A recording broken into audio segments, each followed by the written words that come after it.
झोपलेली, आजी झोपले तशी झोपलेली मी. आणि 4-5 वाजले होते. कोणाच्या तरी बिबट्याच्या पायांच्या बसली तर थकली मी. उठून बसली ते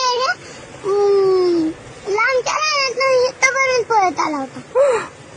काय झालं काय झालं काय झालं कळत. बापरे. तू काय बोलली मग?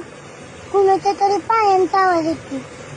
ऐक ना असं बोल का. असलं घेतलं तिकडे लांब पळत गेला आणि त्याच्या पाठीत तसं घुसवलं. रक्त झालं आणि दगात गेला तो.